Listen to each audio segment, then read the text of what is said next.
E aí, Betão, tá melhorzinho? A febre já passou e as dores do corpo diminuíram. Ai, que bom. Isso aí, tio, vai ficar bom logo logo, hein? Vamos, Vitor, me ajuda aqui, por favor. Ainda bem que você veio comigo pra me ajudar com as compras, Vitor. Ah, não foi nada, tia. Família é pra essas coisas. Mas também, afinal, essa virose aí tá pegando todo mundo. Virose. Agora, tudo que não se sabe o que é, falam que é virose. Ah, mas é virose sim, tia. Esses bichos se multiplicam muito rápido e vão ficando mais resistentes ao tratamento. Cada hora aparece uma espécie nova. Ai, Vitor, pra mim o mais importante é que o Betão fique bom logo. E, tia, muitas pessoas não sabem a quantidade de seres microscópicos que vivem aqui na Terra. A maioria deles são os micróbios. 80% vivem no solo. Ô, tia, vem cá. Você sabia que existem mais micro-organismos dentro da nossa boca do que habitantes do nosso planeta? Nossa, mas é muito micróbio, né? Ah, é uma loucura, tia. A maioria dos seres vivos a gente não consegue ver olho nu. Ah, mas isso aqui eu tô vendo. Vendo o quê, Betão? Maria Rita, olha o sanduíche que você preparou pra mim. Ai, desculpa, Betão, eu não percebi que o pão tava embolorado. Olha aí, tia, bolor de pão é fungo.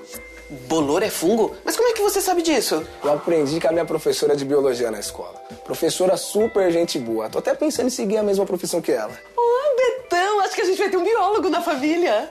Ô, Vitor, e como é que surgiram os micro-organismos? Os micro-organismos, as plantas, os animais, nós mesmos. Toda a vida na Terra surgiu de um mesmo organismo há bilhões de anos. Como assim? Um micróbio e uma pessoa, os dois têm a mesma origem? Isso, Tchau. Tem várias teorias que tentam comprovar a origem da vida. Essa, atualmente, é a mais aceita entre os cientistas. Aliás, esse assunto é a especialidade da minha professora. Ela deu uma entrevista na TV que deve estar passando agora. Vamos assistir. Demorou. Vamos.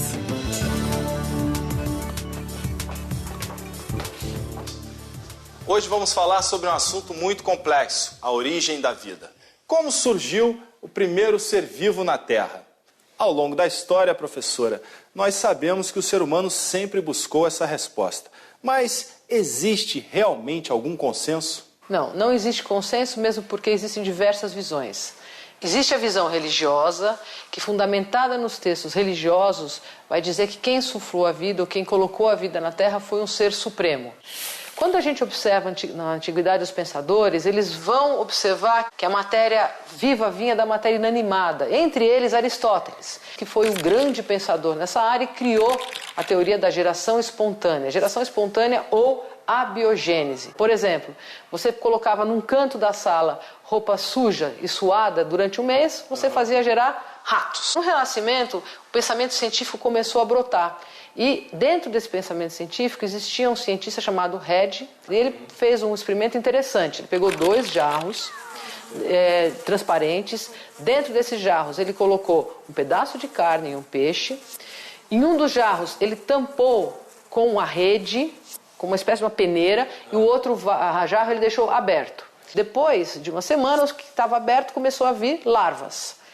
E o que estava fechado não tinha larvas. Ele falou, muito bem, se as moscas não conseguem acessar esse fechado, não nascem larvas, porque as larvas vêm das moscas e não vêm da matéria inanimada. Isso foi provado e a partir dali a teoria da biogênese caiu para os grandes organismos. Bem, pelo que eu entendi, professora, essa teoria só valia para os seres maiores, não valia para os seres microscópicos. Exatamente. Quem efetivamente colocou a pedra em cima da teoria da abiogênese foi Louis Pasteur, um grande cientista francês que, através de um experimento simples, ele conseguiu mostrar que, inclusive, os micro-organismos só poderiam vir de outros micro-organismos. Como ele fez? Ele pegou 2 recipientes.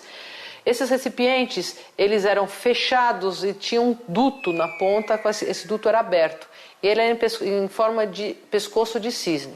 Ele permitia o ar entrar, só que por ser uma espécie de um sifão, os micro-organismos do ar não conseguiam penetrar dentro desse tubo. Ele colocou lá dentro caldo nutritivo, os 2, e ferveu. No momento em que ele ferveu, ele matou qualquer outro organismo que estivesse dentro desse caldo. Depois de uma semana, não existia micro-organismo lá. As pessoas simplesmente falaram, claro, você matou a força vital desse caldo. Ele falou, você quer ver como não? Quebrou um dos tubos e aí deixou aberto um dos tubos e o outro continuava da forma aberto no pescoço de cisne. Esse que estava aberto, uma semana depois, estava cheio de micro-organismos. Ele provou com isso que os micro-organismos vinham do ar. Os esporos do ar é que vinham e semeavam esse caldo nutritivo. Com isso, ele simplesmente acabou com a teoria da abiogênese ou geração espontânea e criou a teoria da biogênese. Nossa, deve ter sido uma grande descoberta para a época, não? Se foi. No ar que entrou no frasco deviam ter micro-organismos que a gente não vê a olho nu. E nesse caldo foi que eles se reproduziram, né? A partir dessa experiência, que Pasteur comprovou que só se gera uma vida através de outra forma de vida. Tudo bem. Uma vida gera outra vida.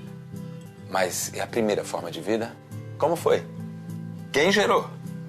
Vitor, o Betão tem razão. A pergunta continua sem resposta. Vamos continuar vendo a entrevista.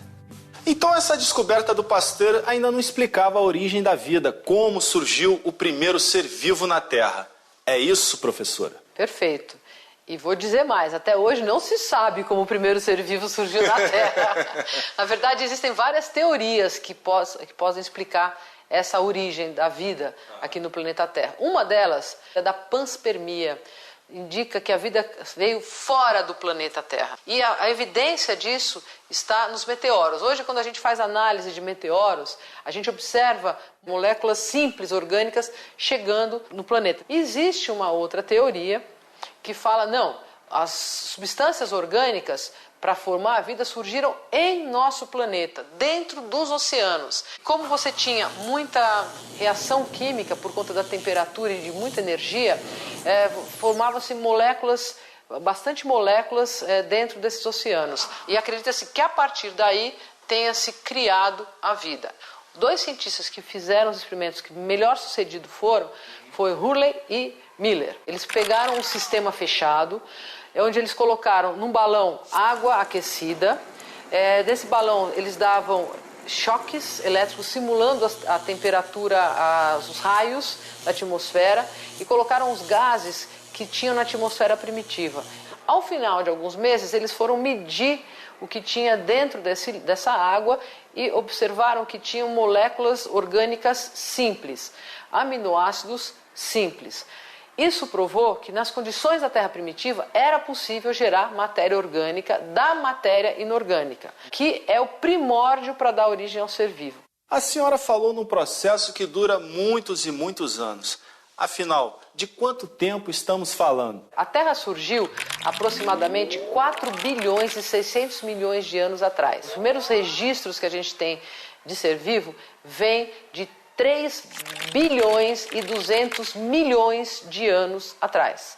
Então a gente observa que da formação da Terra até a primeira evidência de ser vivo... Mais de 1 bilhão, né? Vai dar 1 bilhão e 400 milhões de anos. Então é muito tempo.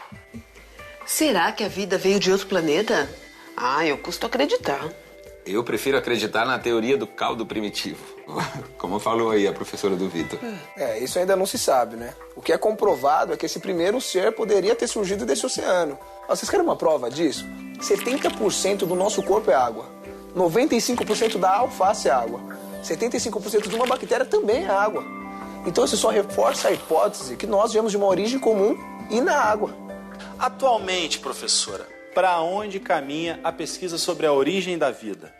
Então, por incrível que pareça, acredita-se que há uma grande possibilidade da vida ter surgido fora do planeta. Uma boa parte da massa do nosso planeta veio de poeira cósmica e de asteroides. E essas poeiras cósmicas e asteroides trouxeram água e carbono. A água e carbono não é natural do planeta, veio do espaço. E a nossa vida é a base de carbono. Então acredita-se que essas moléculas primordiais tenham vindo de fora. E as condições para agregar isso possa talvez ter sido criada nos oceanos. Muito obrigado pela entrevista, professora. Estou à disposição, foi um prazer conversar com vocês. O prazer foi todo nosso. Vocês viram o que a minha professora falou? Tudo que é vivo na Terra é formado de combinações desses dois elementos, água e carbono. Então uma baleia, uma palmeira, uma bactéria, até mesmo um elefante. Olhando assim, eles são bem diferentes na forma, né? Mas a combinação química deles é praticamente a mesma, água e carbono.